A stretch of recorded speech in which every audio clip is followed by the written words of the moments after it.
Hello बच्चों, स्वागत है आपका न्यूमास फिजिक्स में। My self Vishant Sharma.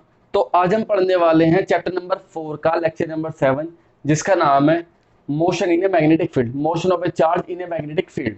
तो हमने प्रीवियस 6 लेक्चर्स पढ़ लिए होंगे, आई होप।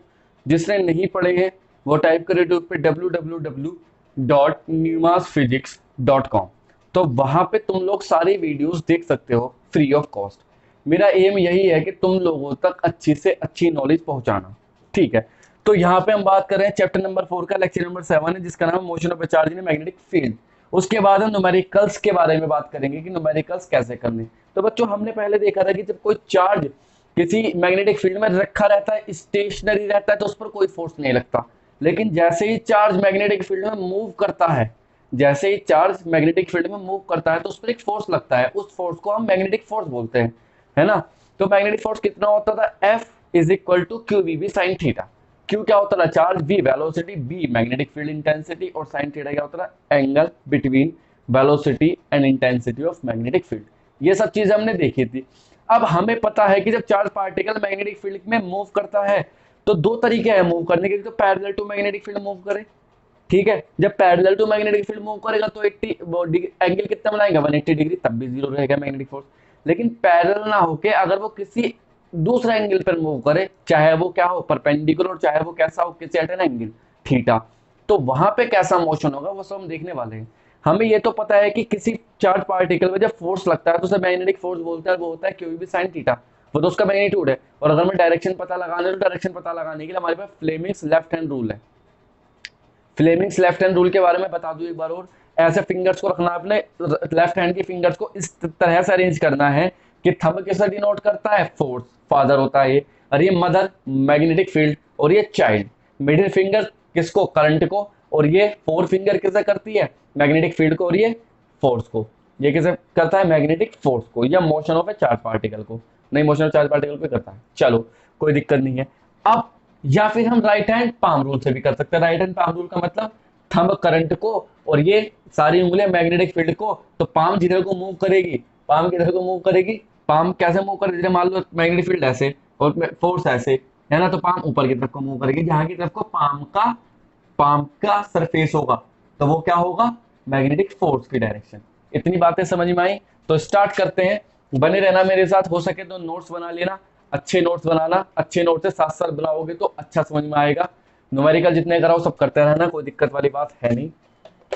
चलो भाई, तो हम क्या करते हैं? Motion of A charge particle in magnetic field. क्या होता है? Motion of A charge particle in magnetic field. तो मैग्नेटिक फील्ड में मोशन देख रहे हैं चार्ज पार्टिकल का। पहली कंडीशन क्या है? पहली कंडीशन है when charge particle moves, when q moves in the direction of magnetic field, in the direction of magnetic field और parallel to magnetic field। Angle कितना हो जाएगा? थीटा इक्वल टू कितना होगा? जीरो। तो फोर्स लगेगा इस पे F is equal to Q V B sine theta. और यहाँ कितना हो जाएगा? थीटा की वैल्यू जीरो, तो फोर्स की वैल्यू भी जीरो। मतलब जब कोई चार्ज पार्टिकल मैग्नेटिक फील्ड, मान लो मैग्नेटिक फील्ड इनसाइड है। मैग्नेटिक फील्ड क्या है? Perpendicular to the plane of paper inside direction, मैं उसे ही मानूंगा मैग्नेटिक फील्ड। तो मान लो ये है इनसाइड डायरेक्शन में मैग्नेटिक फील्ड, ये रहा। यहाँ ये सारा का सारा क्या है? मैग्नेटिक फील्ड का जाल फैला हुआ है। इनसाइड डायरेक्शन में मैग्नेटिक फील्ड है।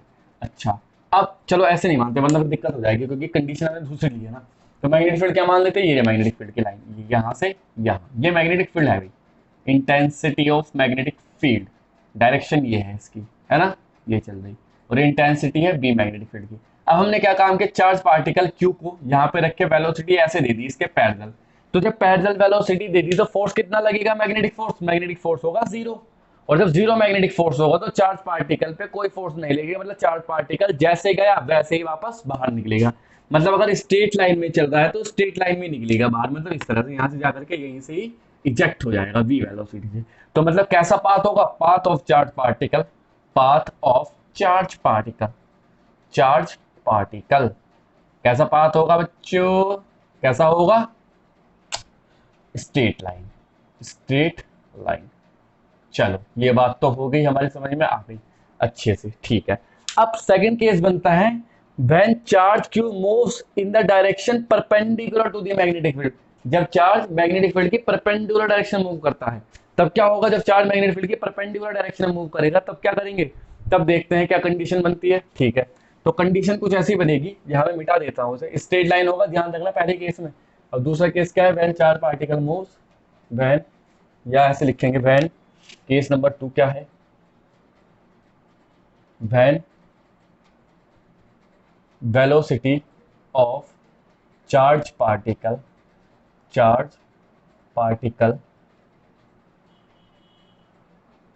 is perpendicular to the magnetic field।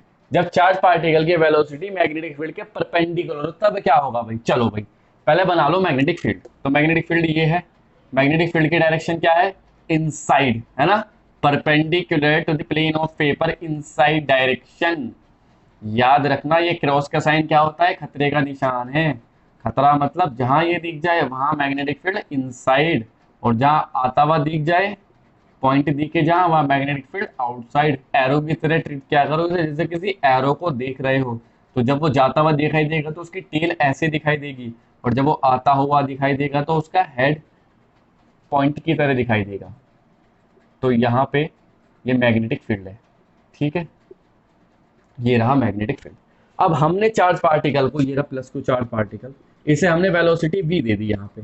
जब वेलोसिटी v दी है, अब देखो वेलोसिटी v परपेंडिकुलर है मैग्नेटिक फील्ड के, क्यों? क्योंकि देखो मैग्नेटिक फील्ड तो अंदर की तरफ को है, मैग्नेटिक फील्ड की डायरेक्शन अंदर इनसाइड, और चार्ज पार्टिकल की वेलोसिटी ये दे दे कोई तो परपेंडिकुलर तो है 90 डिग्री, है ना, 90 डिग्री, ये 90 डिग्री ही होगा। तो चार्ज पार्टिकल को हमने परपेंडिकुलरली इनसाइड इजेक्ट करा दिया, एंटर करा दिया। अब देखते हैं इसमें मैग्नेटिक फोर्स कितना लगता है।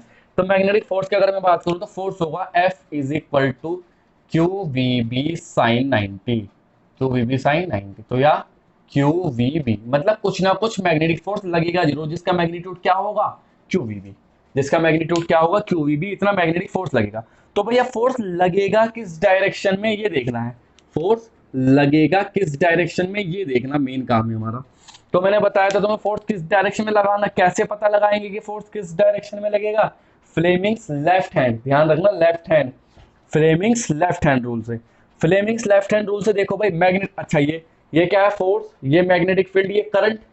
करंट कहाँ होगा? चार्ज पार्टिकल की डायरेक्शन में करंट, ठीक है, क्योंकि पॉजिटिव चार्ज पार्टिकल है। अगर निगेटिव चार्ज पार्टिकल होगा तो इलेक्ट्रॉन हुआ तो मैग्नेटिक फोर्स इसके जस्ट अपोजिट डायरेक्शन में लगेगा। मतलब अगर कोई निगेटिव चार्ज पार्टिकल है और वो मैग्नेटिक फील्ड में एंटर करता है तो जैसे एक्चुअल मैग्नेटिक फोर्स लगना चाहिए ना फ्लेमिंग लेफ्ट हैंड रूल के अकॉर्डिंग, उसके जस्ट अपोजिट डायरेक्शन में। मान लो एग्जांपल के तौर पे, मान लो ये निगेटिव चार्ज पार्टिकल होता और फ्लेमिंग राइट हैंड रूल के, लेफ्ट हैंड रूल के अकॉर्डिंग फोर्स ऊपर जा रहा है एफ, तो लेकिन हम क्या कर देंगे? अपना भी डायरेक्शन पलट के नीचे कर देंगे, जस्ट इसके अपोजिट, क्योंकि निगेटिव चार्ज पार्टिकल है, ठीक है। यहाँ बात करते हैं पॉजिटिव चार्ज, चलो निगेटिव वाला क्वेश्चन करा देंगे, जब क्वेश्चन आएगा देख लेना।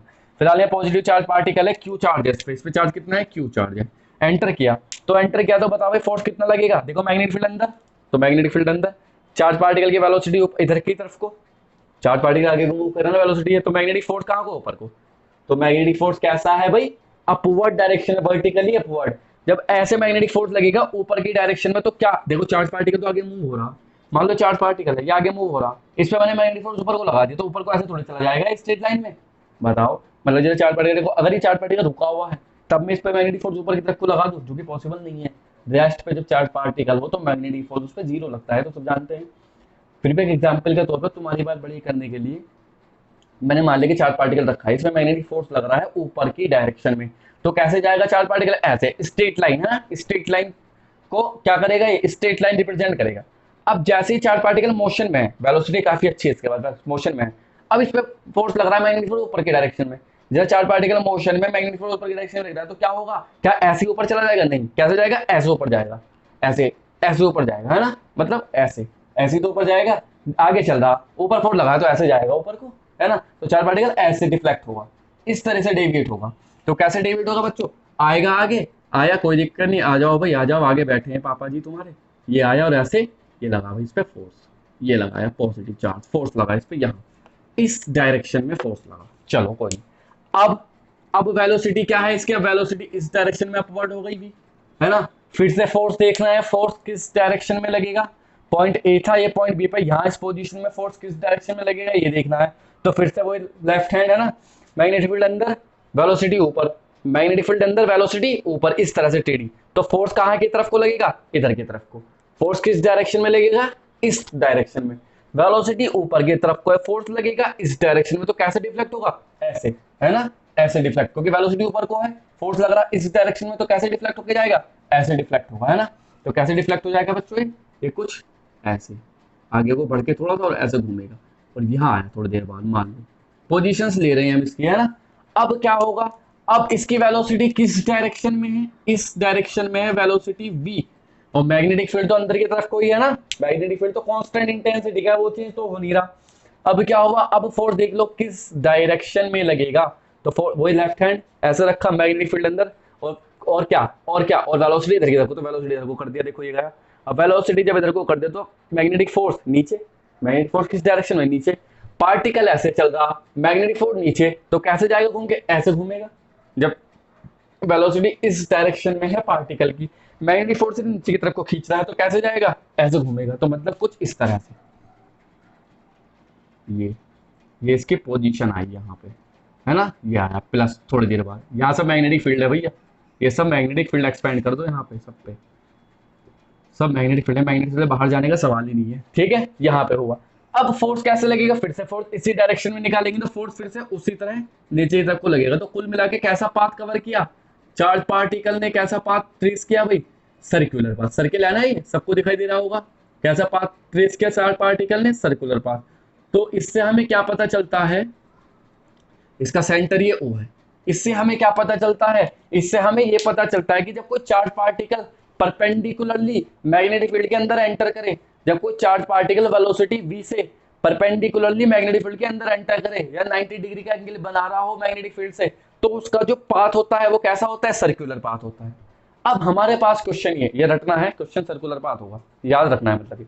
अब हमारे पास सबसे बड़ा क्वेश्चन ये कि भाई सर्कुलर पाथ होगा, ठीक है, लेकिन ये सर्कल कितना बड़ा होगा, सर्कल कितना बड़ा होगा और कितनी देर तक रहेगा अंदर, जो चार्ज पार्टिकल है कितना बड़ा सर्कल बनाएगा और कितनी देर तक रहेगा, ये भी तो क्वेश्चन उठता है। मान लो हमने किसी चार्ज पार्टिकल को किसी मैग्नेटिक फील्ड के अंदर एंटर करा दिया, ये पता लगाने के लिए कि भाई ये सर्कल बनाएगा और सर्कल बना के इतनी देर में बाहर निकलेगा, और मुझे ऐसा कोई ऐसी मैंने डिवाइस बनाई, मान लो कि चार्ज पार्टिकल यहाँ से निकले और यहाँ टारगेट करे, यहाँ से निकले और इस पर टारगेट करे, और कितने टाइम में टारगेट करे, 5 सेकंड में टारगेट करे, ठीक है ना। चार्ज पार्टिकल इस पे टारगेट करे यहाँ से जा करके, तो मैं क्या काम करूंगा, चार्ज पार्टिकल को मैग्नेटिक फील्ड के अंदर परपेंडिकुलर एंटर कराऊंगा, एंटर करा के ऑब्वियसली बात है वो सर्कुलर मोशन करके ऐसे घूम करके आएगा, ठीक है।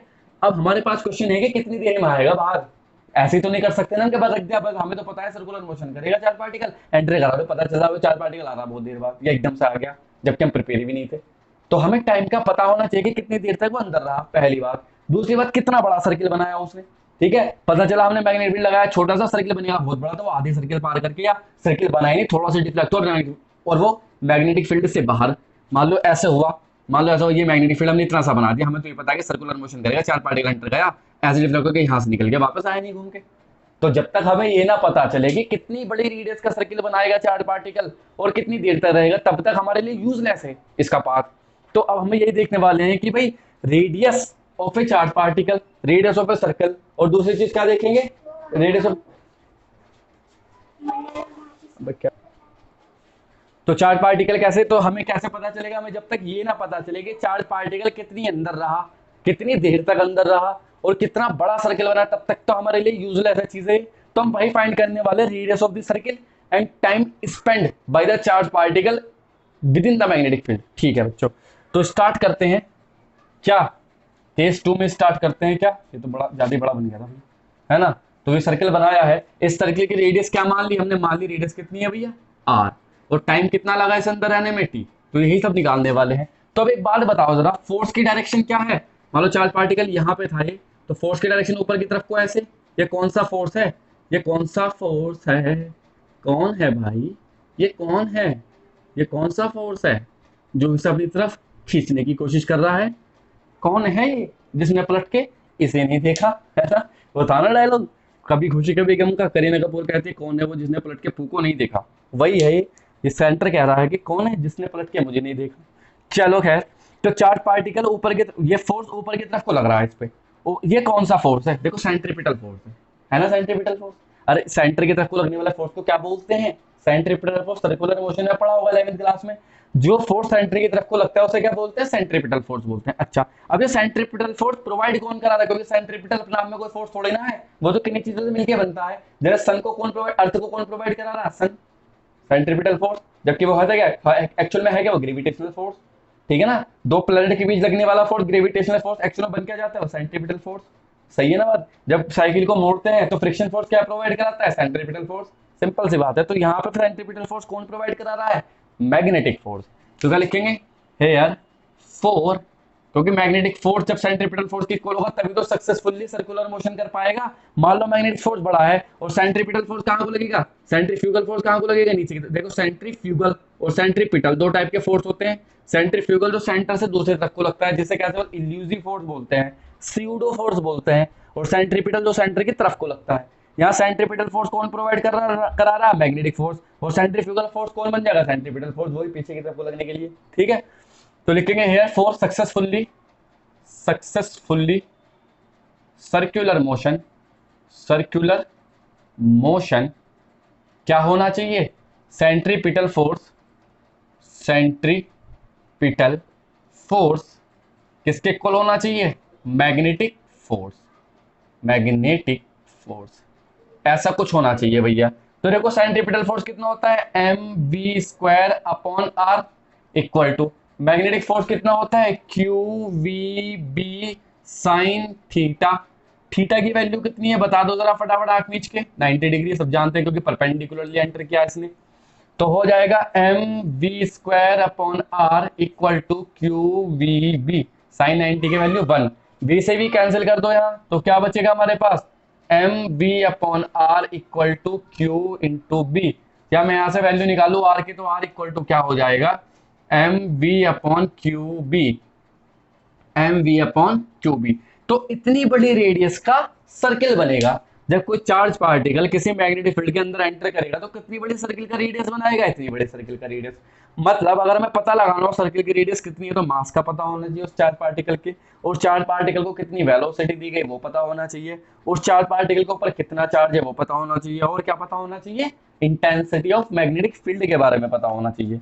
तो ये सारी चीजें तो आई होप तुम्हें समझ में आया होगा कि कैसे। देखो यहाँ बहुत इंपॉर्टेंट फैक्टर है जो क्या है, यहाँ एक बहुत इंपॉर्टेंट फैक्टर है जो क्या है? m/q। m/q के फैक्टर से बोलते हैं मास। देखो इसे क्या लिखते हैं? देखो Q/m लिखते हैं इसे। अगर मैं m को नीचे लेके जाऊं तो क्या बनेगा? Q/m। ये सबसे आगे ये किसका रेशो है? Charge to mass ratio. यही चीज है जो देखो इलेक्ट्रिक फील्ड में हमने चार्ज टू मास रेशो पढ़ा था, क्योंकि चार्ज भी एक प्रॉपर्टी है, मास भी एक प्रॉपर्टी है। चार्ज बिना मास के कभी एग्जिस्ट नहीं कर सकता यूनिवर्स में। अगर कोई चार्ज है तो उस पर मास होगा ही होगा। तो ये बहुत ही एक्सटेंसिव प्रॉपर्टी है। समझ में आ रही है बात? नहीं, मतलब इलेक्ट्रोमैग्नेटिज्म में इसी का काम है। देखो इसका यूज पहले चैप्टर में भी हुआ था, इसका यूज यहाँ भी हुआ। देखो Q/m निकल के आया ही आया, भले ही थोड़ी अलग तरीके में है लेकिन आया तो निकल के। अब इसका कितना बड़ा रोल है जब न्यूमेरिकल सोल्व करेंगे ना तब पता चलेगा। ठीक है, तो हमारे पास क्या है भाई? रेडियस आ चुकी, नोट कर लो। अब हम टाइम पीरियड देखेंगे कि कितनी देर तक अंदर रहेगा चार्ज पार्टिकल, तो नोट कर लिया होगा यो। चलो अब क्या लिखेंगे? टाइम स्पेंट, टाइम पीरियड कर दो भाई। Time period of charge particle कितना हो जाएगा टाइम पीरियड? क्या होता है टाइम? टाइम होता है डिस्प्लेसमेंट या डिस्टेंस है भैया, डिस्टेंस अपॉन स्पीड। ठीक, टी। डिस्टेंस कितनी कवर की? चार्ज पार्टिकल ने यहां से मूव किया, ऐसे मूव करके यहां आएगा, तो डिस्टेंस ही तो है इसकी। कितनी कवर की डिस्टेंस? जितनी सर्कल की सर्कमफ्रेंस, जितने सर्कल की सर्कमफ्रेंस होगी उतनी ही डिस्टेंस को कवर करेगा। जैसे क्या बोलेंगे? 2πr। क्या बोलेंगे? 2πr। तो डिस्टेंस कितना हो जाएगी? 2πr अपॉन स्पीड कितनी है भी हम जानते हैं, स्पीड हम निकाल लेंगे अगर हमें पता है। r इक्वल टू क्या होता है? रेडियस होती है। क्वेश्चन नंबर फर्स्ट कह दो, रेडियस क्या होगी? रेडियस अभी कैलकुलेट की हमने, क्या होगी? r is equal to mv/qb। mv/qb होती है, तो v की वैल्यू, चलो r की वैल्यू रख दो यहाँ से, या किसकी वैल्यू रख दो? आर की वैल्यू रख दो, वैसे आर की वैल्यू ठीक रहेगी, तो आर की वैल्यू पुट करो ऊपर। तो टाइम पीरियड क्या हो जाएगा, T equal to 2 pi upon V into R की value M V upon Q B. B से भी कैंसिल, क्या बचेगा, time period 2 pi m upon Q B. तो इतनी देर तक कोई भी चार्ज पार्टिकल किसी भी मैग्नेटिक फील्ड के अंदर रहेगा और सर्कुलर मोशन करता रहेगा।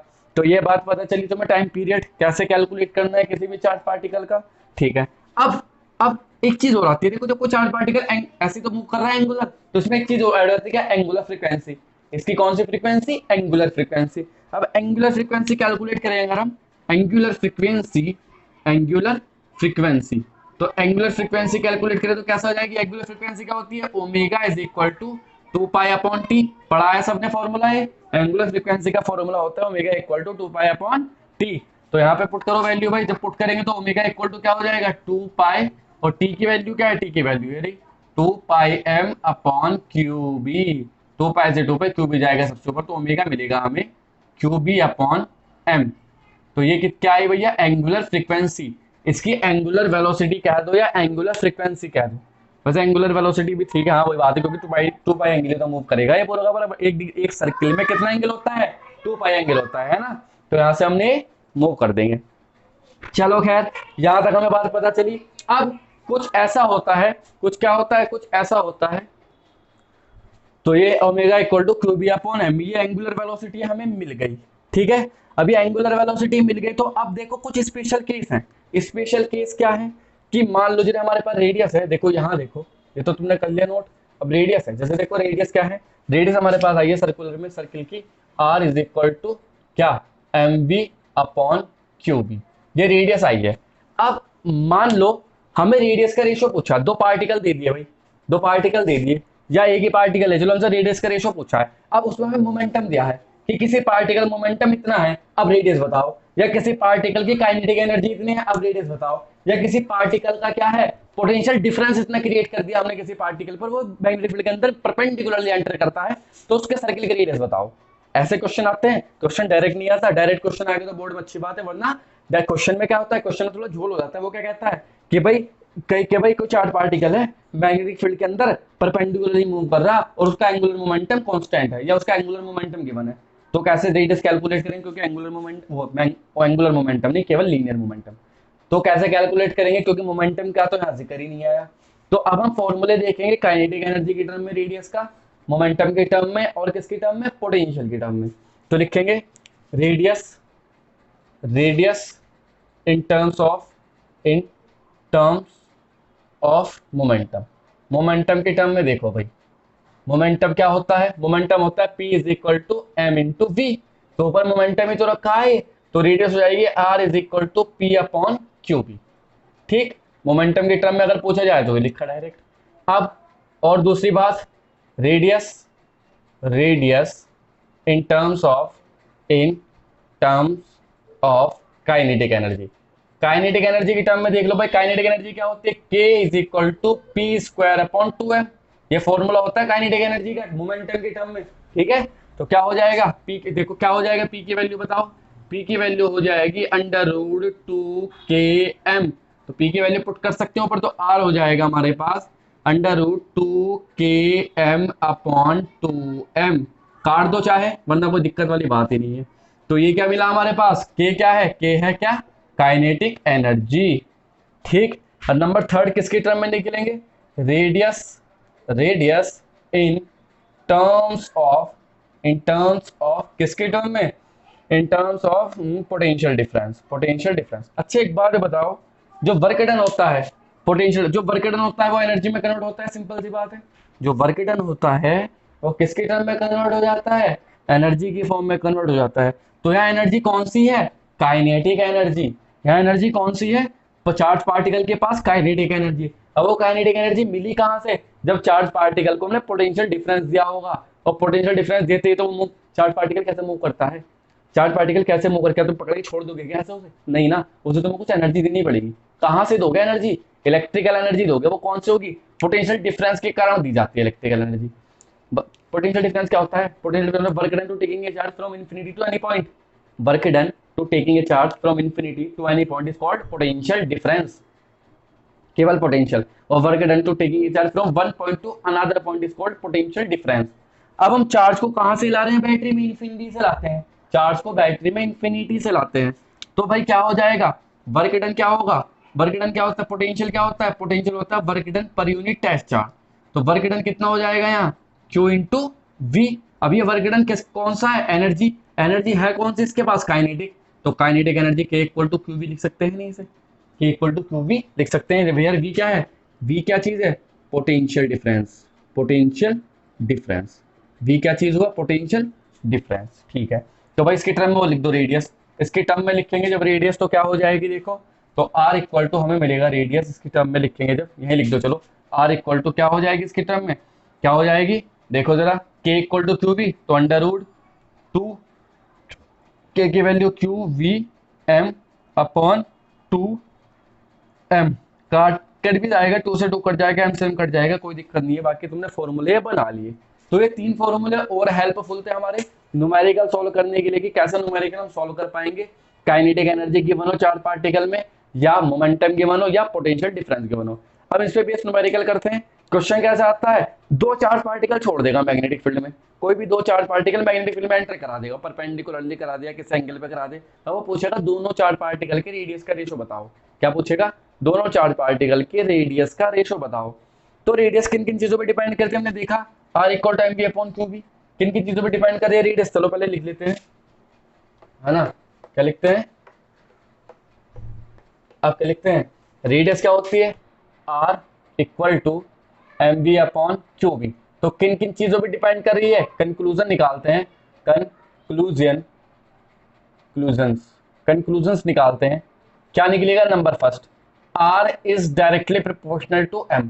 इससे क्या पता चलता है, अगर हैवी मास है तो रेडियस उसकी ज्यादा होगी, मतलब बड़ा सर्किल बनाएगा, हैवी मास है तो सर्किल बड़ा बनाएगा, ये क्या सर, हैवी मास हो, पहले रेस्ट मानना चाहिए, वही बता रहा, जब किसी हैवी मास को तुम वेलोसिटी देखते हो तो उसके अंदर मोमेंटम हो जाता है, अब मोमेंटम डायरेक्टली प्रोपोर्शनल किसके हैं, मास के, जितना ज्यादा मास होगा उतना ज्यादा मोमेंटम होगा, या जितने ज्यादा वेलोसिटी होगी उतना ज्यादा मोमेंटम होगा। आई बात समझ में, मान लो तुम एक साइकिल पे हो, एक एग्जांपल सुन लो, मान लो तुम साइकिल से जा रहे हो, तुम्हारे पीछे रेल की पटरी के पास पीछे से रेल आ रही है, तुम साइकिल पे 30 किलोमीटर पर आवर की स्पीड चला रहे हो, तुम साइकिल कितने किलोमीटर पर आवर की स्पीड से चला रहे हो, 30 किलोमीटर पर आवर की स्पीड से, वही ट्रेन भी 30 किलोमीटर पर आवर की स्पीड से चल रही है, तो तुम्हें क्या लगता है, दोनों ने सेम टाइम, तुम्हें क्या लगता है अपनी मंजिल पर कौन पहले पहुंचेगा, मान लो 5 किलोमीटर बाद, मान लो 5 किलोमीटर बाद तुम्हें पॉइंट बी पे पहुंचना है ना, पॉइंट ए से स्टार्ट किया तुमने भी और ट्रेन ने भी, ठीक, ट्रेन तुमने 30 किलोमीटर पर आवर की स्पीड से साइकिल चलानी स्टार्ट की पॉइंट ए से,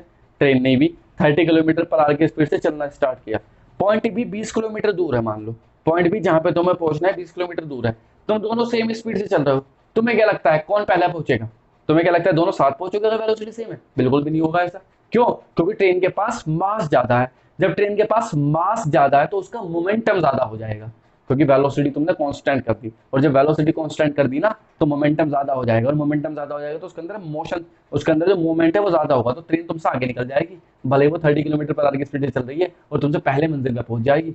समझ में आ रही है बात नहीं, तो ये खेले मोमेंटम का, ऐसे मत समझना उसे हल्के में, तो यही बात है, अगर हमने वेलोसिटी कांस्टेंट कर दी तो पी डायरेक्टली प्रोपोर्शनल किसको हो जाता है, मास के, तो हम जब 2 चार्ज पार्टिकल छोड़ेंगे ना, जब 2 चार्ज पार्टिकल छोड़ेंगे और दोनों का मास अलग अलग होगा, और अगर वेलोसिटी सेम भी दे देंगे ना तो भी भारी चार्ज पार्टिकल बड़ा सर्किल बनाएगा, क्योंकि उसके पास ज्यादा मोमेंटम है, ठीक, चलो भाई, तो रेडियस डायरेक्टली प्रोपोर्शनल, तो क्या लिखेंगे, more heavy mass traces bigger circle, heavy mass traces bigger circle. चलो नंबर 2 क्या कंक्लूजन है भाई, R is directly proportional to V, तो वही high velocity traces bigger circle. Number 3 क्या, R inversely proportional to 1 upon Q, इससे क्या पता चलता है, हाई चार्ज या मोर चार्ज ट्रेस क्या करेगा, चार्ज ज्यादा तो रेडियस कम, क्या करेगा, मोर चार्ज ट्रेस स्मॉलर सर्किल, तो भैया ये सारी चीजें, ये कंक्लूजन है। इंटेंसिटी ऑफ मैग्नेटिक फील्ड पे भी डिपेंड करता है, लेकिन जनरली ये कांस्टेंट रखते हैं हम, तो यहां तक पता चला तुम्हें क्या क्या कंक्लूजन निकलते हैं कि R directly proportional to M है, R directly proportional to V है। तो रेडियस का रेशियो पूछा जाता है इसमें। मैक्सिमम क्वेश्चन कैसे आते हैं, रेडियस के रेशियो से रिलेटेड बोर्ड में जो आएंगे, या कभी कभी रेडियस भी पूछ लेगा और टाइम पीरियड भी पूछ लेगा। तो क्वेश्चन से स्टार्ट करते हैं इसके, कुछ क्या करते हैं, क्वेश्चन करते हैं। तो क्वेश्चन में क्या है भाई, क्वेश्चन नंबर 1 है, मान लो हमें क्वेश्चन नंबर 1 गिवन है। क्वेश्चन नंबर 1 में क्या गिवन है, क्वेश्चन नंबर 1 में कहा गया है कि ए charge particle enters in a magnetic field of intensity 0.3 Tesla if enters perpendicularly in a magnetic field of intensity 0.3 Tesla if charge particle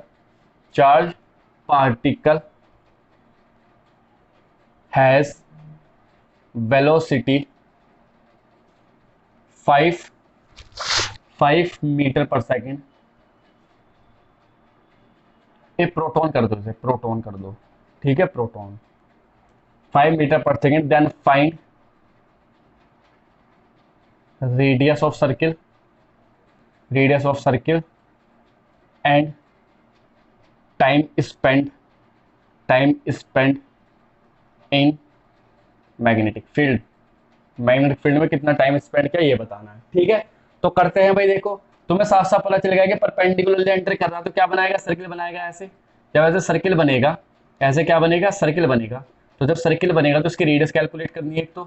एक तो क्या कैलकुलेट करनी है भाई, रेडियस, और एक क्या कैलकुलेट करना है, बोलो, अरे बोलो बोलो, है ना, बोलो। तो आर रेडियस ये रही, और टाइम पीरियड कितना है, टी। तो रेडियस कैलकुलेट, तो रेडियस क्या होती है, R is equal to M V upon Q B. M कितना गिवन है भाई, मास ऑफ प्रोटॉन का मास कितना होता है 1.27 into 10 to the power -27 kg। Velocity कितनी दे रखी है 5। चार्ज कितना है प्रोटॉन पे 1.6 इंटू 10 टू द पावर -19। और magnetic field intensity 0.3 tesla. Velocity 10 to the power 7 है। वेलोसिटी कितनी है 10 टू द पावर 7 वेलोसिटी से हम क्या कर रहा है, एंटर कर रहा है, ठीक है। तो भाई क्या होगा, सॉल्व कर लो इसे थोड़ा थोड़ा सा, तो देखते हैं। चलो भाई, चलो भाई पहले पावर सॉल्व करते हैं ना। 1.27 इंटू यहाँ बचेगा 10 टू द पावर -20, और नीचे चल रहा है 1.6 इंटू 0.3, और नीचे पावर क्या बच गई 10 टू द पावर -19 ऊपर जाएगा, पावर -19 कहाँ जाएगी, ऊपर जाएगी, तो क्या बचेगा 1.27 अपॉन 4 पॉइंट क्या आएगा 0.48 इंटू 10 टू द पावर -1, ठीक है। या फिर से कैलकुलेट कर लिया अगर हम और थोड़ा सा, तो क्या हो जाएगा, ये क्या हो जाएगा, पॉइंट से पॉइंट हटाओ, क्या बचेगा 127 upon 48 into 10 to the power -1। 48 से काट दो इसे भैया, जब काट देंगे तो 48 दूनी कितने होंगे, बयान नहीं, 48 दूनी कितना होता है 96, और 96 हो गए, हाँ ठीक है, पॉइंट लगाया। अब 127 96 हटा दो, कितना बचेगा 1, 12 में से 9 गए 3, पॉइंट लगाया 0 बढ़ाया 310 हो चुका।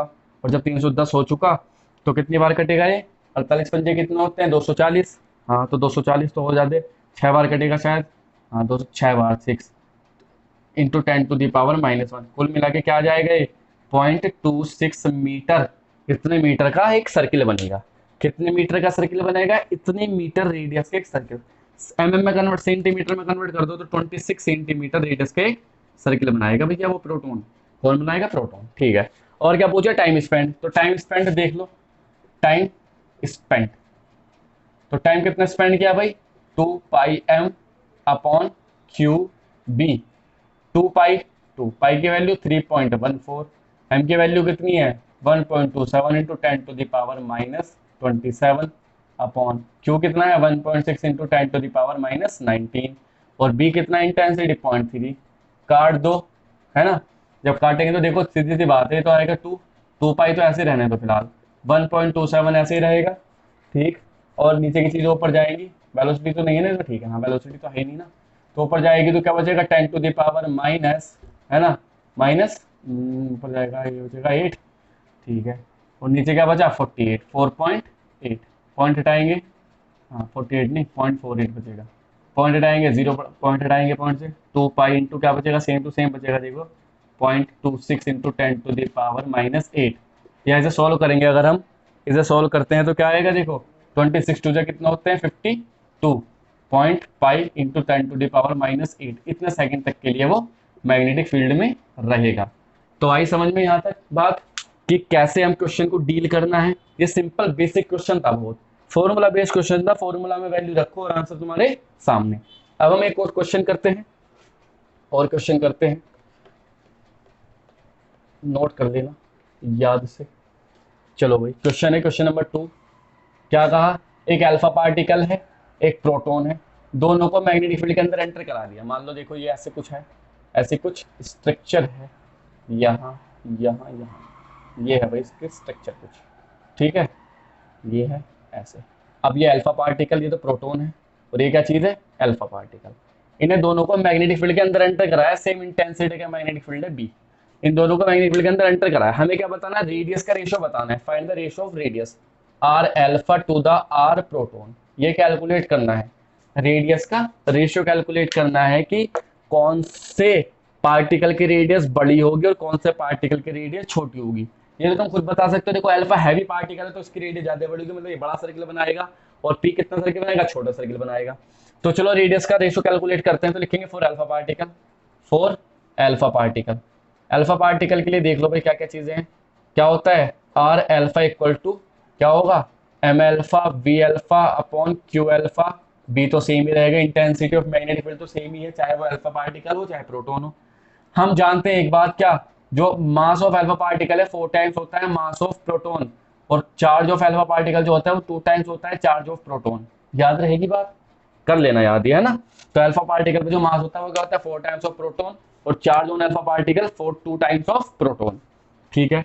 अब क्या करते हैं, आर अल्फा इक्वल टू, चलो है ना, एम अल्फा चलो रख दो 4 mp इंटू वेलोसिटी, तो सेम वेलोसिटी से एंटर कराया भाई, वेलोसिटी दोनों की सेम है, याद रखना, तो v रहेगा, अपॉन चार्ज कितना है 2qp, प्रोटॉन के टर्म में रख दो, intensity of magnetic field same, 2 से 2 करेगा 2 टाइम्स, तो आर अल्फा निकल के आया 2 mp v upon qp into B, equation first. अब लिखेंगे फॉर प्रोटॉन के लिए देख लो भाई, जब प्रोटॉन के लिए देखते हैं तो क्या आएगा, R P equal to M P V P upon Q P और बी। वी पी तो वही रहेगा, दोनों के लिए वेलोसिटी सेम है, M P Q P. Equation number 2 हो गई। क्या करना है, R alpha upon R P find करना है। तो क्या करो, डिवाइड कर दो, डिवाइड बोथ इक्वेशंस।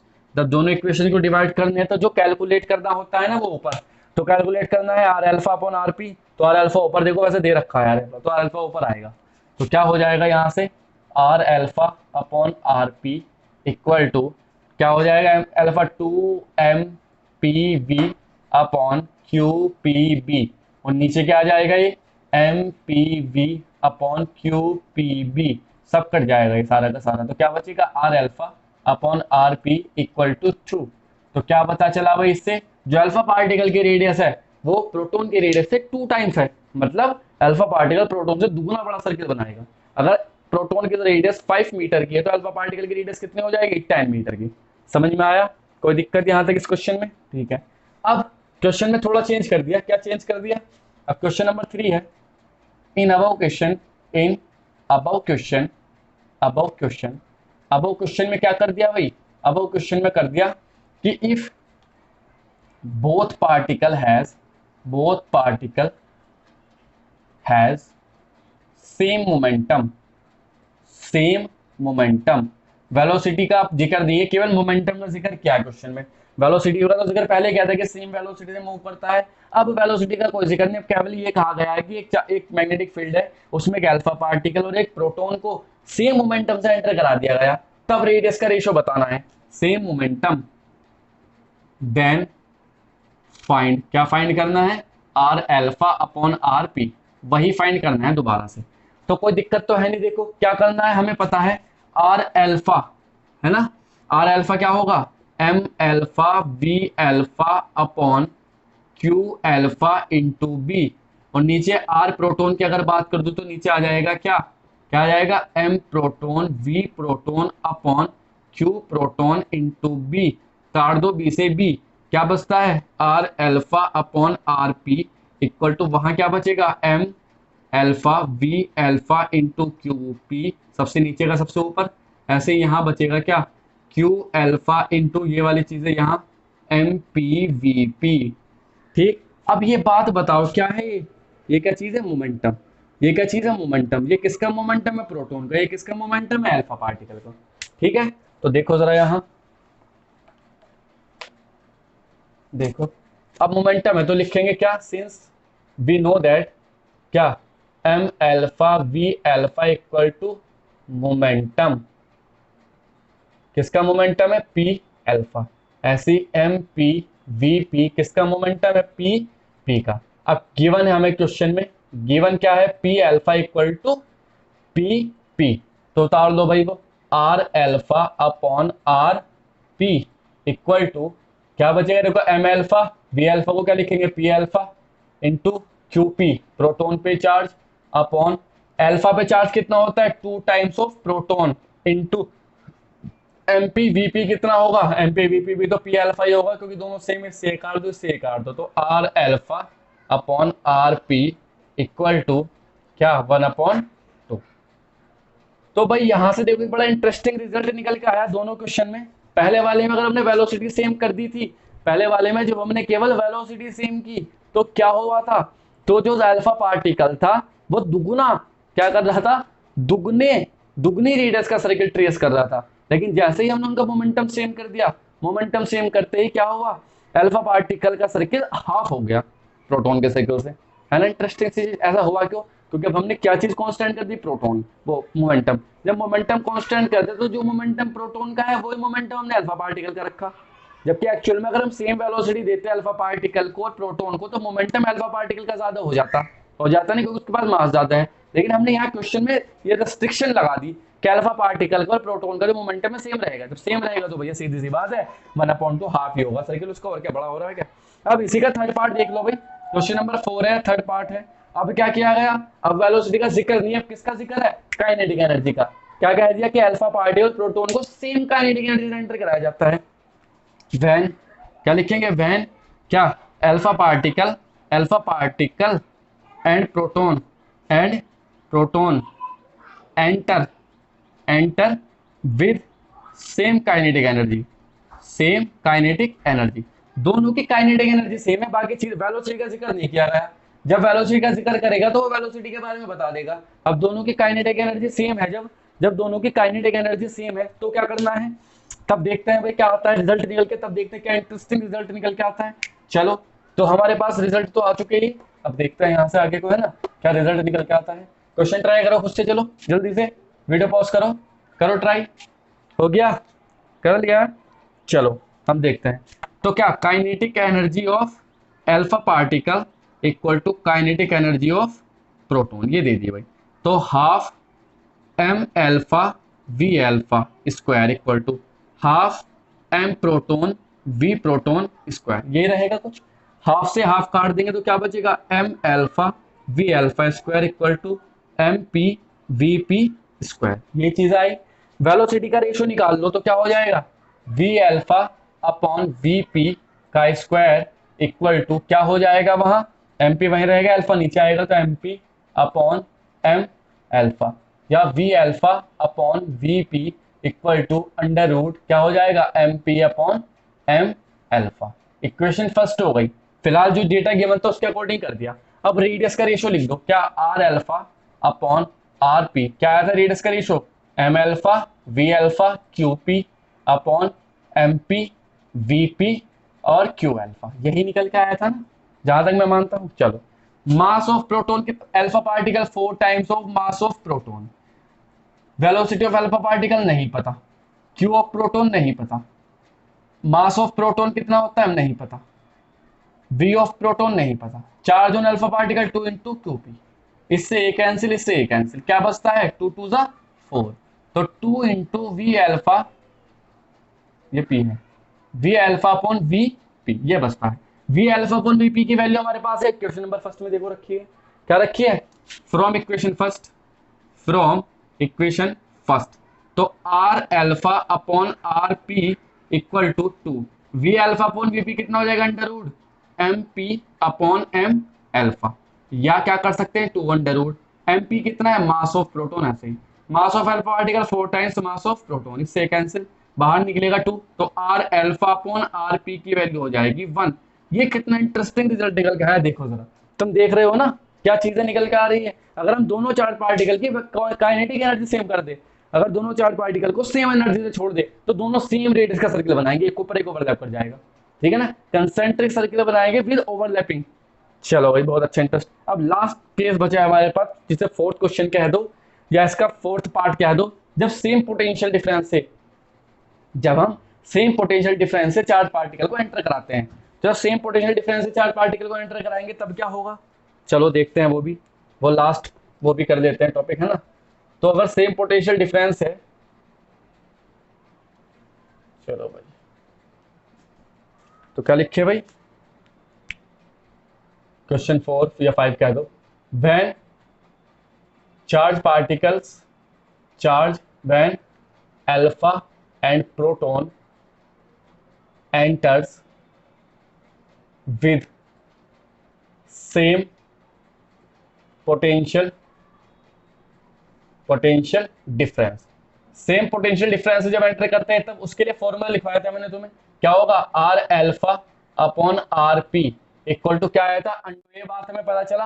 अब हमें सेम पोटेंशियल डिफरेंस गिवन है, अच्छा आर अल्फा के लिए है और पी के लिए भी लिख दो भैया, ये अल्फा अल्फा अल्फा, अब बीटा तो ये पोटेंशियल तो सेम है ना, ऐसे under root 2 Q P B, ऐसे ही M P upon Q P into B, B से बी कैंसिल कर दो और क्या क्या बचता है, बी से बी कैंसिल कर दो, 2 से 2 कैंसिल कर दो, क्या बचता है देखो जरा, ऊपर बचेगा 2 Q alpha M alpha into Q P, और नीचे क्या बचेगा, Q alpha into under root Q P into M P, यही बचेगा।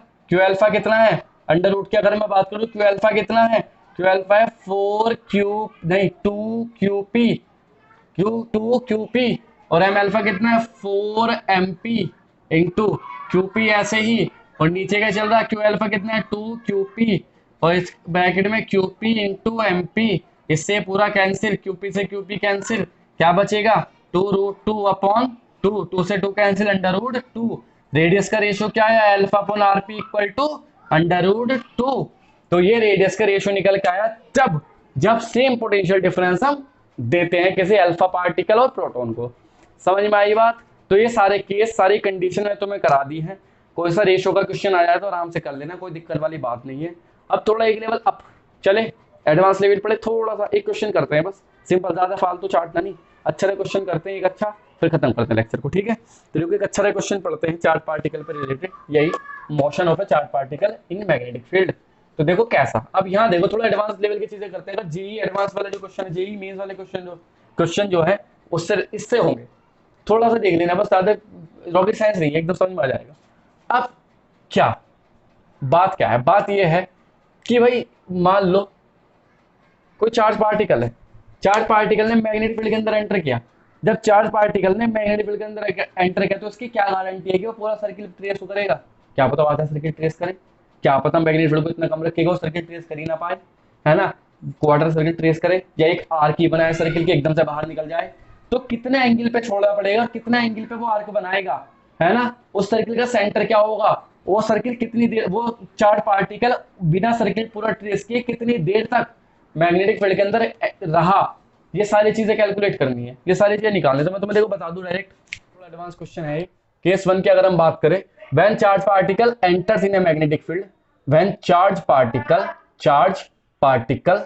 enters in a magnetic field, enters in a magnetic field, enters in a magnetic field, जब charge particle enter करता है magnetic field में एट एन एंगल, कितना angle पे, वही circle बनाएगा तो थीटा 90 डिग्री हो जाएगा।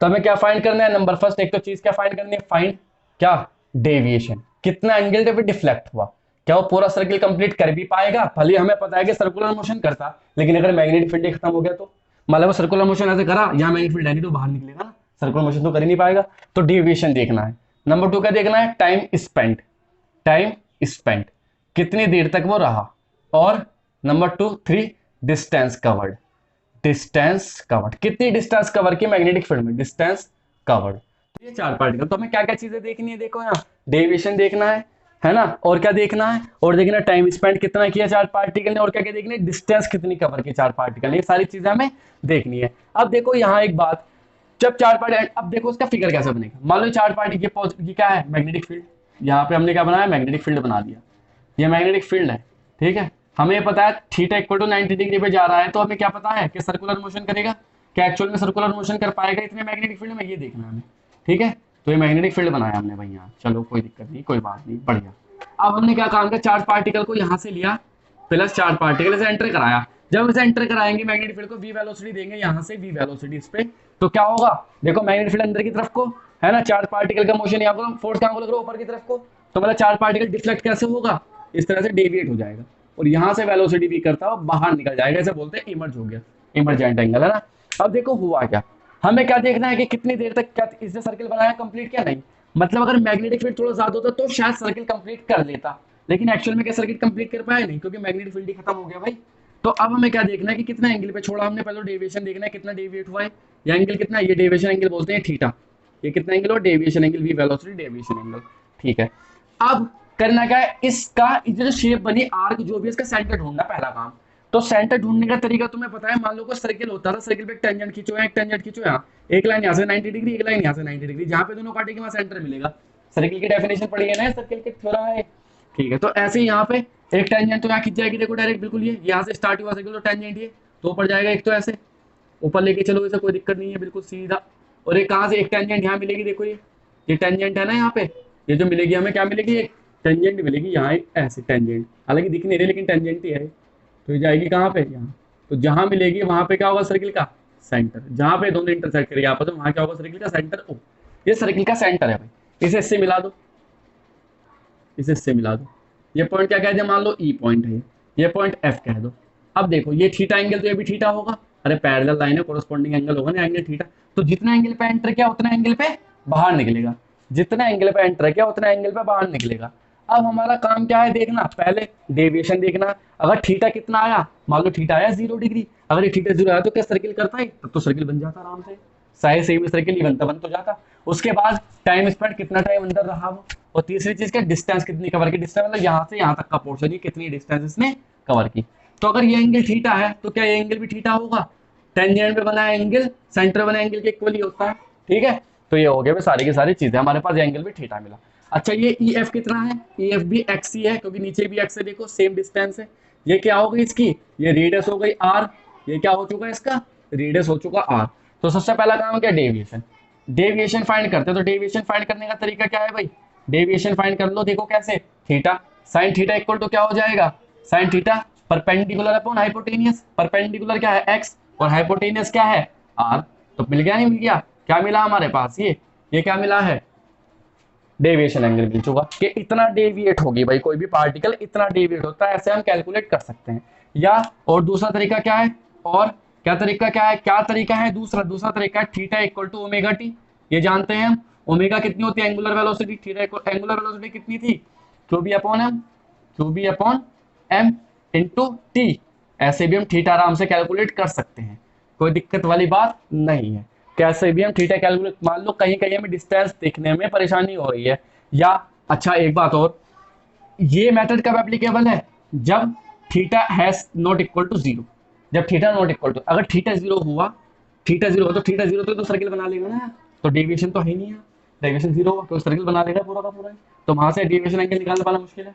तो इसलिए ये कब की बात है, जब थीटा नॉट इक्वल टू 0 हो, और अदर केसेस के लिए थीटा यहां से निकाल सकते हैं आराम से, ठीक। उसके बाद time spend, number time spend कितना किया भाई, टाइम स्पेंड तुम जानते हो, टाइम स्पेंड टाइम क्या होता है, distance upon velocity, distance upon velocity, distance कितनी कवर की, यहां से यहां तक कितनी डिस्टेंस है, देखो साफ साफ दिख तो रही है, अगर मैं डिस्टेंस कवर करनी है मान लो ए और एफ, तो डिस्टेंस देखते हैं, डिस्टेंस क्या है, डिस्टेंस है ए, चलो सी कह दो, A C F upon velocity V, किसी वेलोसिटी वी से एंटर किया था ना इनिशियल वेलोसिटी जो वी नॉट, तो ए सी एफ निकाल लो भाई, ए सी एफ कैसे निकालेंगे, आर्क क्या होता है, angle equal to arc upon radius, पढ़ा है फॉर्मूला नहीं है, पढ़ा है जी, एंगल कितना है थीटा, आर्क कितनी है ए सी एफ, और रेडियस कितनी है आर।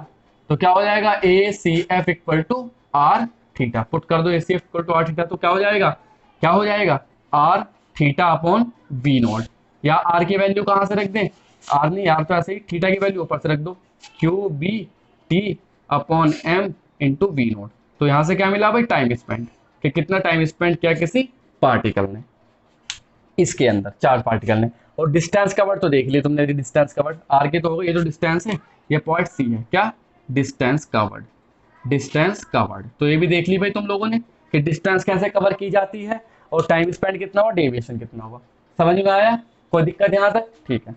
अब दूसरा पार्ट क्या है, दूसरा पार्ट क्या है, दूसरा पार्ट है केस टू। केस टू क्या कहे, केस टू में कहता है, केस टू में कहता है डेविएशन, डेविएशन फाइंड करना है, टाइम स्पेंड फाइंड करना है, डिस्टेंस फाइंड करनी है। कब, when, when charge particle, particle enters, enters from the outside, from the outside. जब बाहर से एंटर करता है चार्ज पार्टिकल, जब चार्ज पार्टिकल मैग्नेटिक फील्ड में बाहर से एंटर करता है, तब क्या वो सर्किल बनाएगा। अगर सर्किल बनाएगा तो हमें डेविएशन, कितना डेविएशन पे बनाएगा, टाइम चाहिए, डिस्टेंस चाहिए, और जो भी चीज है वो चाहिए। तो देखो भाई इसे देखते हैं करके क्या होता है। मान लो ये मैग्नेटिक फील्ड है, हमें गिवन है मैग्नेटिक फील्ड, ये भाई हमें मैग्नेटिक फील्ड दे दिया। चलो अब चार्ज पार्टिकल ने यहां से किस एंगल पे गया, तो ऐसे गया आउटसाइड, v वेलोसिटी से चार्ज पार्टिकल क्यू। अभी v वेलोसिटी से जाएगा, तो जब जाएगा तो देखो वेलोसिटी ऐसे, वेलोसिटी ऐसे मैग्नेटिक फील्ड अंदर, तो इधर की तरफ को फोर्स लगेगा, फोर्स इधर को मतलब जाते ही ऐसे खिंच जाएगा। साइकिल बनाने का तो मतलब ही नहीं है, जब जाते फोर्स पहले ही डायरेक्शन में लग रहा है तो कैसे जाएगा, ये मूव करेगा, ऐसे मूव करता करता करता करता यहाँ से ऐसे एंटर बाहर चला जाएगा, ऐसे बाहर चला जाएगा ये, ठीक है। तो जितनी वेलोसिटी से गया उतनी ही वेलोसिटी से वापस आता है, ध्यान रखना, क्योंकि मैग्नेटिक फील्ड में चार्ज पार्टिकल की वेलोसिटी पे कोई इफेक्ट नहीं पड़ता, वेलोसिटी जितनी है उतनी ही वेलोसिटी से वो अंदर मूव करता रहेगा। तो जितनी वेलोसिटी से एंटर किया उतनी वेलोसिटी से बाहर जाएगा। तो चलो भाई इसे बना लो जरा, चार्ज पार्टिकल को ऐसे बना लो। अब क्या ये सर्किल है, देखने में तो नहीं लग रहा सर, लेकिन प्रूव करे तो हो भी जाएगा। अगर हो भी सकता है भाई, एंगल पे डिपेंड करता है, डेविएशन एंगल कितना, डेविएशन एंगल हुआ यहाँ से, अगर बात को तो यहाँ थीटा एंगल हुआ, ठीक है, और निकला कितना एंगल पे, देखते हैं भैया, हमें क्या पता कितना एंगल पे निकलता है, देख ले, देखने के ऊपर बात है कितना एंगल पे। मान लो कितना एंगल है ये कितना है, ये है अल्फा, ये हुआ अल्फा, ये कितना हुआ भाई, ये अल्फा एंगल हुआ, और ये एंगल कितना हुआ बीटा, ये एंगल कितना हुआ अल्फा, और दूसरा एंगल कितना हुआ बीटा, क्योंकि हमें तो नहीं पता कितना एंगल। अब हमें इसका सेंटर ढूंढना है सर्किल का, इस सर्किल का सेंटर ढूंढना है, तो टेंजेंट खींच दो यहाँ, एक टेंजेंट खींचो यहाँ, इस टेंजेंट के परपेंडिकुलर, परपेंडिकुलर ये, और इसके परपेंडिकुलर ये, मिलाते चलो, परपेंडिकुलर खींचते हैं, देखिए ठीक है, परपेंडिकुलर लाइन ये रही है, और इसके परपेंडिकुलर लाइन कौन सी है, ये रही। तो जहां ये काटेगी वहां क्या मिलेगा, सर्किल का सेंटर, ठीक है। इन्हें मिला दो जरा भैया, इन्हें मिला दिया है, सेम ही मिलेगी, ध्यान रखना है ना। और इसे मिला दो जरा ऐसे, ये मान लो पॉइंट ई हुआ, ये मान लो पॉइंट ए, ये मान लो पॉइंट बी, ये मैग्नेटिक फील्ड वेक्टर बी, ये पॉइंट ओ। अच्छा साहब कोई दिक्कत नहीं है, ये 90 डिग्री है, देखो ये पूरा 90 डिग्री, ये पूरा क्या है, ये तो 90 डिग्री है। तो ये अल्फा है, तो ऊपर क्या बचा 90 माइनस अल्फा, ऐसे ही वो क्या हो जाएगा 90 माइनस बीटा, ये 90 और ये भी 90, तो ये कितना हो जाएगा बीटा, और ये कितना हो जाएगा अल्फा। तो कुल मिलाकर के ये बीटा, ये अल्फा, सब चीज मिटा दो, सब चीज मिटा दो, तो मैं बताने के लिए था बता दिया। अब देखते हैं क्या अल्फा और इक्वल टू बीटा है। अगर अल्फा इक्वल टू बीटा हुआ तो क्या होगा, अगर अल्फा इक्वल टू बीटा हुआ तो इससे क्या पता चलता है, इससे ये पता चलता है कि जितना एंगल पे चार्ज पार्टिकल ने एंटर किया उतना एंगल पे बाहर निकल के आया, जितना एंगल पर चार्ज पार्टिकल ने एंटर किया उतने ही एंगल पे बाहर निकल के आया। तो ये प्रूव कर दो भाई। तो एंगल कैलकुलेट करना अगर हमें, तो एंगल कैसे करेंगे, देखो इन ट्रायंगल, कौन कौन सा ट्रायंगल, इन triangle, triangle A O E and triangle कौन कौन सा O B E, O B E कैसा ट्रायंगल है, कॉन्ग्रुएंट ट्रायंगल, कॉन्ग्रुएंट ट्रायंगल। क्यों, बिकॉज कौन सी सिमिलैरिटी है, देखो तो लाइन कॉमन है और ये कॉमन है, क्योंकि देखो रेडियस ही तो होगी, आर और आर, ये दोनों रेडियस है, तो दो तो लाइनें कॉमन है, क्योंकि ओ ए इक्वल टू ओ बी और ओ ई इक्वल टू ओ ई, तो एंगल भी दोनों क्या होंगे अल्फा इक्वल टू बीटा, तो दोनों एंगल सेम है। तो अगर मैं इसकी बात करूं टोटल एंगल, टोटल एंगल कितना हो जाएगा, अल्फा प्लस मतलब 2 अल्फा कह दो या 2 बीटा कह दो, क्योंकि दोनों एंगल सेम आ गए। जब दोनों एंगल सेम आ गए, चलो कोई बात नहीं। तो एंगल तो यहाँ से कैलकुलेट कर सकते हैं हम। हमें दूसरी चीज क्या फाइंड करनी है, डिस्टेंस फाइंड करनी है। मान लो डिस्टेंस कितनी कवर की, बी एफ ए, तो डिस्टेंस कितनी कवर की भाई, डिस्टेंस कवर करने के लिए क्या होता है, angle equal to arc upon radius, arc upon radius. तो एंगल कितना है 2 अल्फा, आर्क कितनी है, आर्क कितनी है B F A, B F A upon radius कितनी है आर, तो B F A equal to 2 alpha into R. तो यहां से हम कैलकुलेट कर सकते हैं क्या, what, distance covered by a particle. और क्या चीज है, टाइम स्पेंड, टाइम आराम से कैलकुलेट कर सकते हैं। टाइम स्पेंड, टाइम कितने स्पेंड किया भाई इसने, डिस्टेंस अपॉन वेलोसिटी। डिस्टेंस कितनी कवर की, डिस्टेंस तुम्हारे सामने रखिए 2 अल्फा आर, और वेलोसिटी वी नॉट, जितनी वेलोसिटी से गए उतनी वेलोसिटी से वापस। तो ये कंडीशन थी भाई ये, जब charge particle outside magnetic field से आउटसाइड एंटर करता है मैग्नेटिक फील्ड के अंदर, तो जिस एंगल पे गया उस एंगल पे बाहर निकला, पहली बात। दूसरी बात क्या है कि कितनी डिस्टेंस कवर करता है, 2 अल्फा इंटू आर, अल्फा की वैल्यू मिल जाएगी तुम्हें और रेडियस तुम्हें गिवन होगी। और तीसरी चीज क्या चीज है, टाइम कितना स्पेंड करता है, टाइम इतना स्पेंड करता है। तो यहां से हमें ये चीजें पता लग गई भाई। अब हुआ क्या, ऐसे भी हो सकता है कि फोर्स तो यहाँ लग रहा है, देखो इस डायरेक्शन में, मान लो मैग्नेटिक फील्ड इस तरफ है, तुम्हारी तरफ को है, तो फोर्स किस डायरेक्शन में लग जाएगा। अब देखो मैग्नेटिक फील्ड तुम्हारी डायरेक्शन में, फोर्स किस डायरेक्शन में लगेगा, चार्ज पार्टिकल ऐसे, चार्ज पार्टिकल तो कैसे चलेगा, चार्ज पार्टिकल ऐसे मूव करेगा। तो देखो चार्ज पार्टिकल, देखो चार्ज पार्टिकल ऐसे मूव करा, तो चार्ज पार्टिकल उंगली ये रही, मैग्नेटिक फील्ड तुम्हारी तरफ को, फोर्स कहाँ को लगेगा, नीचे की तरफ को, नीचे की तरफ को फोर्स लगेगा। तो पता सर्किल कैसे बनेगा, तो पूरा सर्किल कुछ ऐसे बनेगा। देखो क्या, इसकी भी दो कंडीशन थी, एक कंडीशन तो ये हो गई, और दूसरी कंडीशन क्या थी, दूसरी condition when magnetic field outside, magnetic field outside या आउटवर्ड, आउटवर्ड, जब मैग्नेटिक फील्ड आउटवर्ड, आउटवर्ड का सिंबल कैसा है, ऐसे, या आउटवर्ड का सिंबल है भाई, देख लो जरा वीडियो बन रही है क्या, ये किसका सिंबल है भाई, आउटवर्ड का सिंबल। चलो मैग्नेटिक फील्ड जब आउटवर्ड हो तब क्या होगा, ये रहा आउटवर्ड मैग्नेटिक फील्ड, ठीक, ये मैग्नेटिक फील्ड कैसा है, आउटवर्ड डायरेक्शन में, ठीक है भैया, ये रहा मैग्नेटिक फील्ड आउटवर्ड डायरेक्शन। चलो कोई दिक्कत नहीं है, यहां हमने बना दिया। अब होता क्या है, अब चार्ज पार्टिकल ने ऐसे मूव किया अंदर v वेलोसिटी से, क्यों चार्ज पार्टिकल, तो हुआ क्या, अब जैसे एंटर किया सर, फोर्स कहां को लगेगा, नीचे की तरफ को, देखो मैग्नेटिक फील्ड बाहर की तरफ को है, चार्ज पार्टिकल की डायरेक्शन कैसे, ऐसे है ना, तो फोर्स कहां को लगेगा, नीचे को, देखो चार्ज पार्टिकल ऐसे, मैग्नेटिक फील्ड ऐसे, फोर्स का इस डायरेक्शन में, इस डायरेक्शन का मतलब क्या है, एंटर करते ही चार्ज पार्टिकल क्या होगा, चार्ज पार्टिकल ऐसे, ऐसे सर्किल बनाएगा पूरा का पूरा, ये ऐसे सर्किल बनाएगा, ये आ रही बात समझ में, सर्किल ऐसे बनेगा बाबूजी। तो भाई इसका सेंटर कहाँ होगा सर्किल का, तो देखो इस पर टेंजेंट खींच देंगे यहाँ, ये इस पर टेंजेंट खींचेंगे यहाँ, तो इसके टेंजेंट का परपेंडिकुलर तो यहाँ जाएगा कहीं अंदर, उसका परपेंडिकुलर कहाँ जाएगा, यहाँ कहीं अंदर, और तो सर्किल का सेंटर कहाँ हुआ, ओ, और एक हो जाएगी रेडियस आर, आर, इन दोनों को मिला दिया अगर हम, तो क्या मिलेगा, ये एंगल मिल जाएगा यहाँ पे, ये मान लो ई है और ये पॉइंट ओ है, ठीक है। तो कितना एंगल पे एंटर किया था, कितना एंगल पे एंटर किया, मान लो ये कितना एंगल पे एंटर किया, अल्फा, और ये कितना एंगल पे एंटर किया, बीटा, तो क्या हो जाएगा, वही सेम रहेगा अल्फा और ये बीटा, दोनों का एंगल मिलकर क्या हो जाएगा 2 अल्फा, दोनों का एंगल मिलकर कितना हो जाएगा 2 अल्फा। लेकिन एंगल कवर घुमा कितना है, क्या एंगल ये वाला घुमा, नहीं, एंगल कौन सा घुमा, ये बाहर वाला एंगल, तो 2 पाई माइनस 2 अल्फा हो जाएगा, क्योंकि टोटल एंगल तो 2 अल्फा था पहले वाले केस में। लेकिन यहाँ अगर मैं डेविएशन की बात करूँ, कितना डेविएट होगा, तो डेविएशन कितना हो जाएगा, deviation of charge particle, deviation of charge particle, charge particle का डेविएशन कितना होगा बच्चों, चार्ज पार्टिकल का डेविएशन होगा कितना, 2 पाई माइनस 2 अल्फा। क्यों हुआ, क्योंकि देखो इधर की तरफ को कितना है, इधर की तरफ को तो 2 अल्फा है, इधर की तरफ को 2, लेकिन चार्ज पार्टिकल क्या इधर की तरफ को घूमा, ये थोड़ी घूमा, चार्ज पार्टिकल तो ऐसे घूमा है, जब ऐसे घूमा है तो डेविएशन एंगल ये तो होगा 2 पाई माइनस 2 अल्फा, ठीक है, बहुत अच्छी बात, बहुत बढ़िया बात। तो अब हम यहाँ से 2 कॉमन निकाला तो क्या मिलेगा, पाई माइनस अल्फा, ये मिल गया भैया हमें। अब हमें डिस्टेंस कवर करनी है, डिस्टेंस कितने कवर किया, वही कोण कितना हो जाएगा, एंगल इक्वल टू डिस्टेंस की अगर हम बात करें, डिस्टेंस, तो डिस्टेंस कितनी हो जाएगी, डिस्टेंस इक्वल टू क्या हो जाएगी, आर्क अपॉन क्या हो जाएगा, एंगल इंटू रेडियस, एंगल कितना है 2 pi minus alpha into radius कितनी है आर, तो यहां से डिस्टेंस कवर हो जाएगी, ये वाली जो डिस्टेंस कवर की। और टाइम पीरियड कितना होगा, टाइम पीरियड तब वही लगा देंगे है ना, डिस्टेंस अपॉन वेलोसिटी, तो वहां से टाइम पीरियड भी हमारा कैलकुलेट हो जाएगा। तो भाई ये केस थे जो जेईई मेंस के क्वेश्चन इस बेस पे हो जाएंगे, ठीक है, जेईई मेंस का कोई भी क्वेश्चन होगा तो इस बेस पे हम आराम से कर सकते हैं। तो ये कुछ केस थे, अगर हमें एक क्वेश्चन करना हो इससे रिलेटेड तो करके दिखाऊं क्या, ये टाइम हो चुका, बोर हो गए, ये क्वेश्चन कर दूं एक आधा, एक क्वेश्चन कर देते हैं चलो। तो बच्चों ये क्वेश्चन है, देखो क्वेश्चन है, जेई में आया हुआ क्वेश्चन है। इसमें क्या लिखा है, वीडियो पॉज करनी पड़ेगी, क्वेश्चन बहुत लेंथी था, बहुत टाइम खराब होता है, क्वेश्चन उतारने में टाइम लगा है। इसमें लिखा है the region between x equal to zero X equal to L, मतलब ये x इक्वल टू जीरो से स्टार्ट हुआ और कहां तक पहुंचा, x इक्वल टू एल तक। देखो बीच की डिस्टेंस है, मतलब सिंपल सी बात है, लेंथ दे रखी बीच की एल, तो जीरो से एल कंफ्यूज करने के लिए देते हैं बस ये एल। और क्या होता है, और क्या हुआ, तो होता,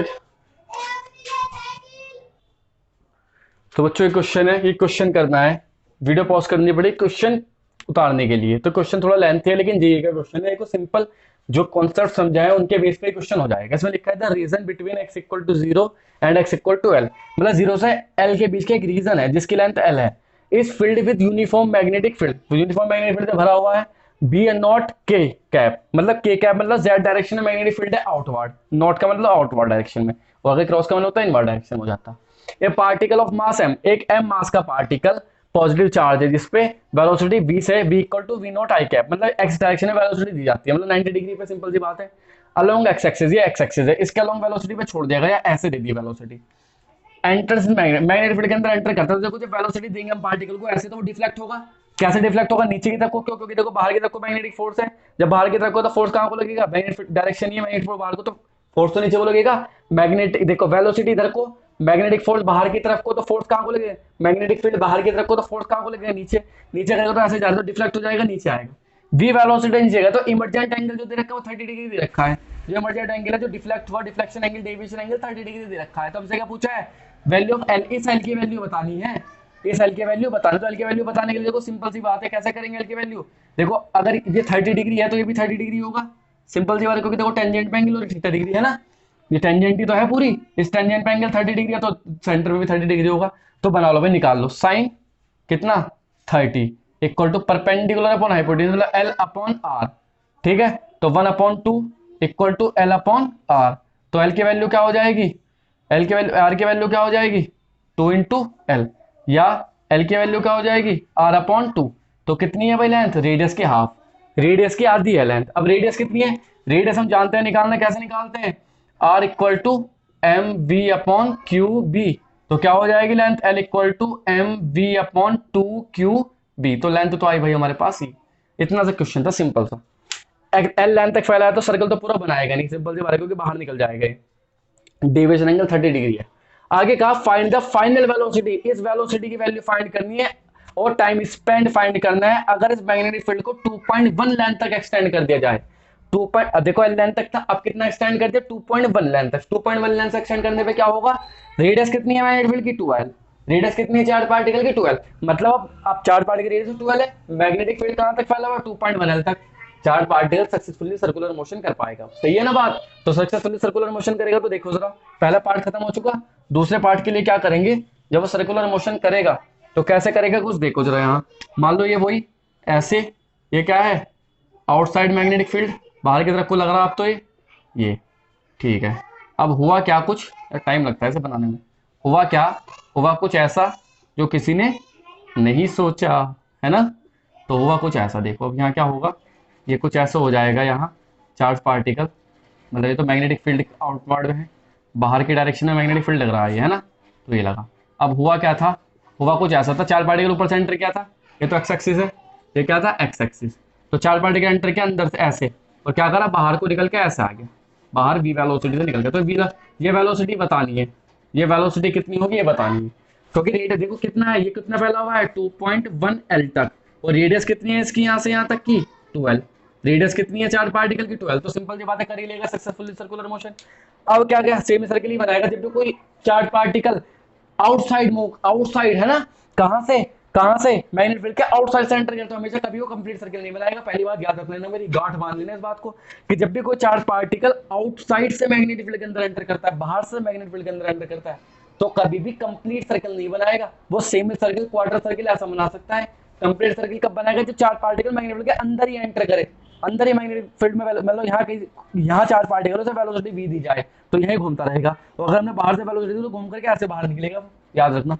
चलो v वेलोसिटी, तो देखो भाई क्या हुआ, फाइनल वेलोसिटी बतानी है, तो वेलोसिटी पता लगाने के लिए क्या करते हैं हम, वेलोसिटी के लिए क्या होता है हमारे पास, देखो एंगल तो हमें पता है कितना एंगल, यहाँ से यहाँ तक का एंगल कितना हुआ, कितना कवर किया एंगल 180 डिग्री, डेविएशन एंगल कितना हुआ, थीटा कितना हो जाएगा 180 डिग्री। ठीक, अब आर्क कितनी है यहाँ से यहाँ तक, तो देखो है ना वेलोसिटी कितनी होती है, देखो सिंपल सी बात है, वेलोसिटी चेंज नहीं होती ना, जितनी वेलोसिटी से अंदर गया उतनी वेलोसिटी बाहर निकलेगा चार्ज पार्टिकल। क्यों? क्योंकि मैग्नेटिक फील्ड वेलोसिटी पे कोई इफेक्ट नहीं डालता, तो velocity will be same. Final velocity, final velocity किसके इक्वल होगी, equal to V naught. I cap ही दे रखा है, बस निगेटिव डायरेक्शन को इधर को दी थी तो इधर को आएगी, तो निगेटिव डायरेक्शन में आ जाएगा आई कैप। ठीक है, उसके बाद क्या पूछा, पार्ट टाइम स्पेंड, तो टाइम कितना लगेगा, time equal to distance upon velocity. Distance कितनी है, पाई आर, क्योंकि 2 पाई आर तो पूरे सर्कल के लिए सेम ही सर्कल, तो pi into R upon V. Pi R की वैल्यू कितनी है 12 और वी तो है ही, तो कितना हो जाएगा 2 pi L upon V not. तो टाइम हुआ भैया ये हमारे पास। तो ये हमारे पास क्या था, ये सारा इस क्वेश्चन का पूरा सारांश था। तब तक के लिए क्वेश्चन समझ में आया हो अच्छी बात है, नहीं आया तो कमेंट में पूछ लेना। तब तक के लिए tata bye bye good night.